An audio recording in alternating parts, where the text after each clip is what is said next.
Excuse me, sir.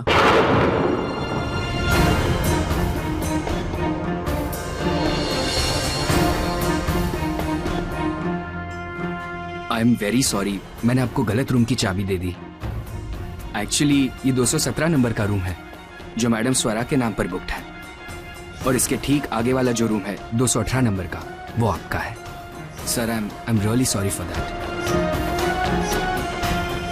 मैं वहाँ shift हो जाऊंगा।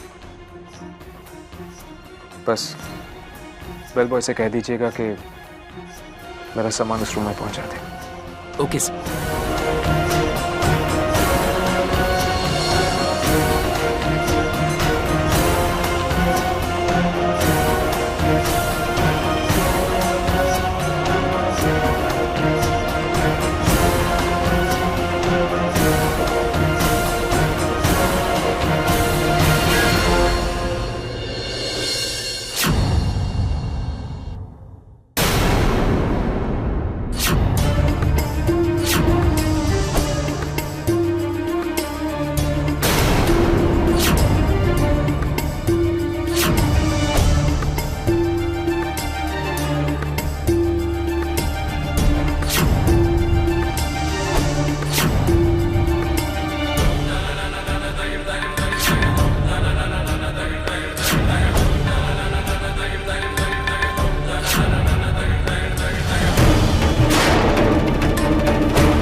डीवीडी देखना।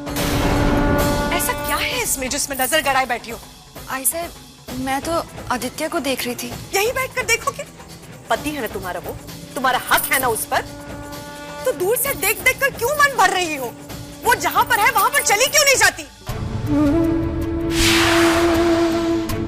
हर बात समझानी पड़ती है तुझे। इसी वक्त तैयार हो जा, ड्राइवर को ले और पंचमेश्वर चली जा। लेकिन आयशा, आज तो आकृति को देखने के लिए लड़के वाले आ रहे हैं। घर में बहुत सारा काम होगा। जो भी काम है मैं संभाल लूंगी दीपाली, तू बस उसके पास जा। इसे कैसे चली जाऊं आयशा? आदित्य वहां पर काम करने के लिए गए हैं, मैं कैसे? कितना काम करता होगा वो? 1 घंटा, 2 घंटे, ज्यादा से ज्यादा 3 घंटे। एक दिन में 24 घंटे होते हैं दीपाली, बाकी समय तो तू उसके साथ बिता पाएगी ना? देख दीपाली, यहाँ तुम दोनों एक दूसरे को समय नहीं दे पाते हो। वो अपने काम में बिजी होता है, तुम अपने काम में बिजी होती हो। अगर पंचमेश्वर जाओगी तो उसके साथ 4 बातें कर पाओगी।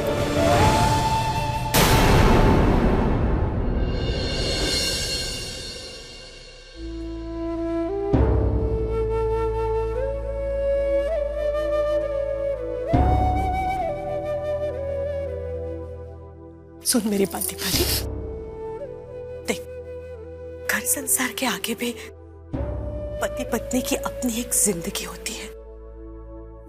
इसी बहाने तुझे वो जिंदगी जीने का मौका मिल रहा है, इसे मत गवा बेटी।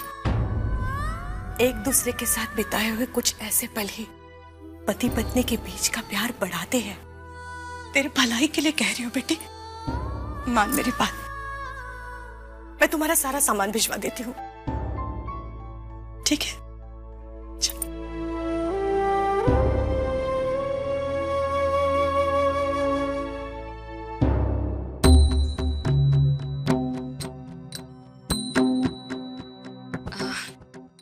आयशा, इससे पहले मैंने कभी आपको झूठ बोलते हुए नहीं देखा था, लेकिन आप झूठ तो बहुत।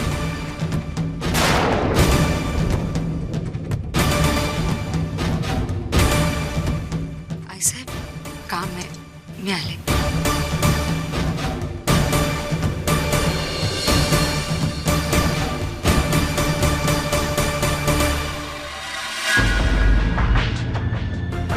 नंदिनी, आपने दीपाली को पंचमेश्वर जाने के लिए किस लिए?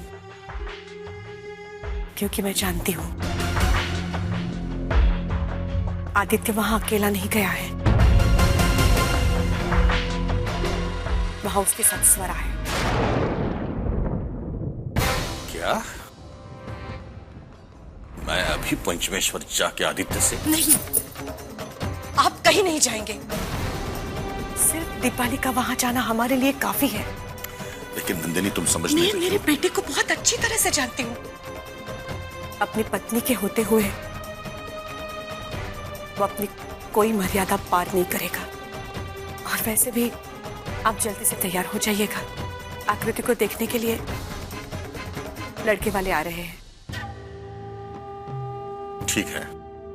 और हाँ, आप अपनी बेटी को अच्छी तरह से समझा दीजिएगा। इस बार मुझे कोई तमाशा नहीं चाहिए। सांगून ठेव दिला।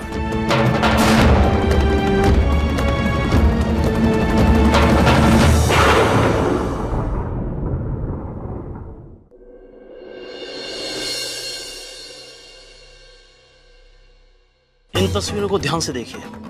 ये 3 खतरनाक आतंकवादी यहाँ की जेल से फरार हो गए हैं। हमने पंचमेश्वर की सारी सरहदें सील कर दी हैं, इसलिए जाहिर है कि ये तीनों यहाँ से भाग ही नहीं सकते। अभी हाल ही में कुछ देर पहले हमारे कुछ पुलिस वालों ने उन्हें इस तरफ आते हुए देखा है, इसलिए आप लोगों को सावधान रहने की जरूरत है। हाँ, एक बात और, अगर इनके बारे में आपको पता चलता है या कोई दिखाई देता है तो हमें तुरंत सूचित करें। बिल्कुल इंस्पेक्टर साहब। ठीक है, चलिए। थैंक्स।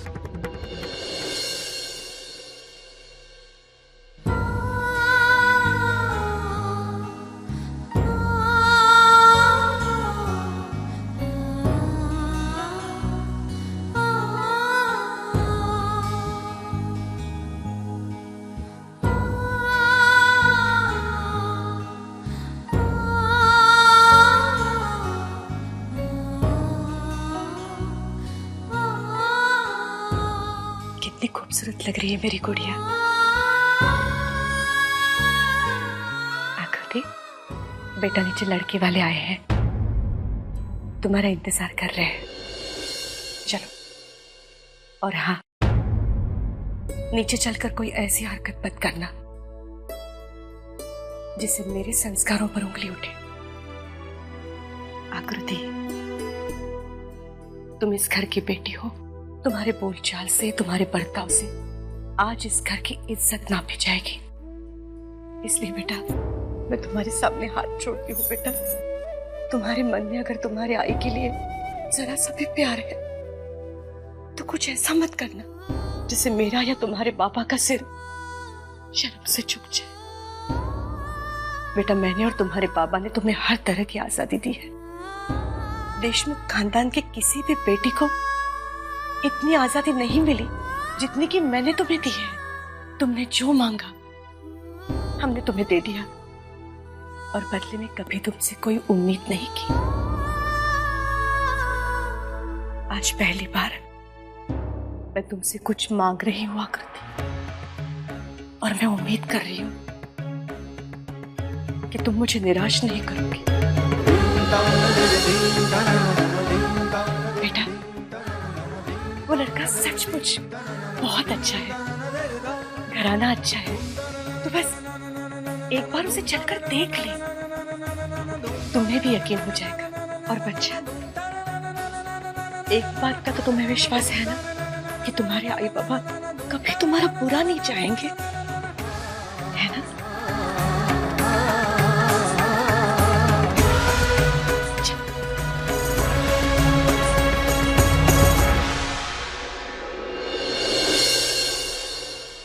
बड़े बुजुर्गों ने कहा है, जहां योग है वहीं बातें पक्की होनी है।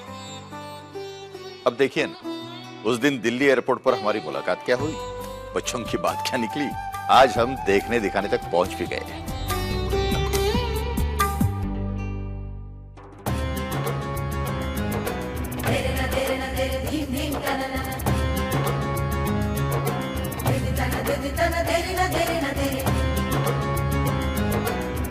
यह है हमारी बेटी आकृति। अच्छा बेटा,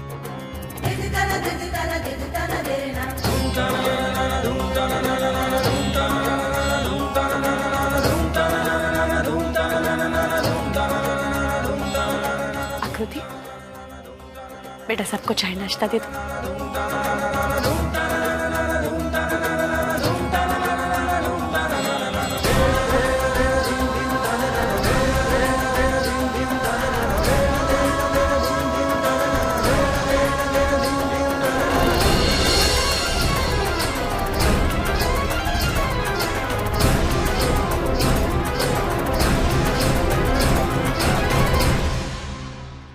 बीकॉम किया है आकृति ने और फिलहाल कंप्यूटर्स में मास्टर्स डिग्री ले रही हैं। आपका पार्थ भी तो सॉफ्टवेयर में ही है ना। हमारे आकृति की एजुकेशन का पूरा फायदा इसे अपने बिजनेस में होगा। बहुत सुंदर है और संस्कारी भी। नंदिनी ताई, हमारी तरफ से ये रिश्ता पक्का है।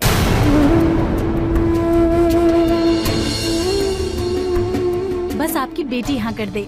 अरे वहिनी, ना की कोई गुंजाइश ही नहीं। सबसे बड़ी बात यह है कि आपका पार्थ बहुत ही अच्छा लड़का है और दूसरा, हमारे आकृति हमारे मर्जी के खिलाफ कभी जा ही नहीं सकती। तो बात पक्की समझे? बिल्कुल पक्की, 100% पक्की है ना नंदिनी?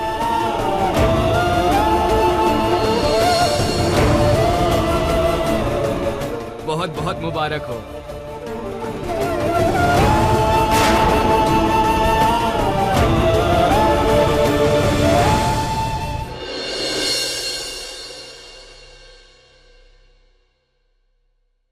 पुलिस के आने से पहले हमें पंचमेश्वर छोड़ना होगा। पंचमेश्वर से 10 मील की दूरी पर हमारे लिए गाड़ी का इंतजाम किया गया है। हम वहां से सीधा एयरपोर्ट चलेंगे और कल दोपहर होने से पहले इस राज्य को हम छोड़कर जा चुके होंगे। और इस वक्त तो शहर के सारे रास्ते सील कर दिए गए होंगे और वैसे भी अब यहाँ से निकलने में खतरा होगा। खतरा तो यहाँ पर भी है। बिल्कुल। यहाँ की पुलिस कुत्तों की तरह हमारे पीछे पड़ी हुई है। अब तक तो हमारे तस्वीरें भी जगह जगह पर जारी कर दी गई होंगी। कभी भी पुलिस छापा मार के हम लोगों को गिरफ्त में ले सकती है। हमें कुछ करना होगा।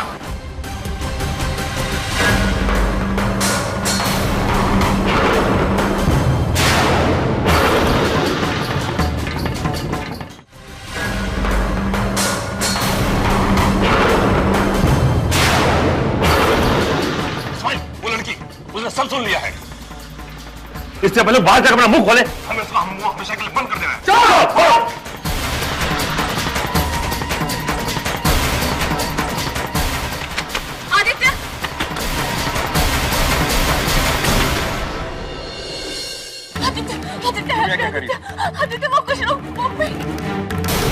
मुझे तुम्हारी किसी भी प्रॉब्लम से कोई लेना देना नहीं है। जाओ अपनी मुश्किलों का हल खुद ढूंढो। प्लीज आदित्य, आदित्य, आदित्य मेरी बात सुन। आदित्य, आदित्य, घर पे आदित्य, आदित्य।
मारने से डर लगता, ना मारने से। 1 सेकंड में लाशों को ढेर बिछ जाएंगे यहाँ पर। अगर गलती से भी किसी ने पुलिस वाले कॉल करने की कोशिश की तो सबसे पहले इस लड़की का बेड़ा उड़ा दूंगा।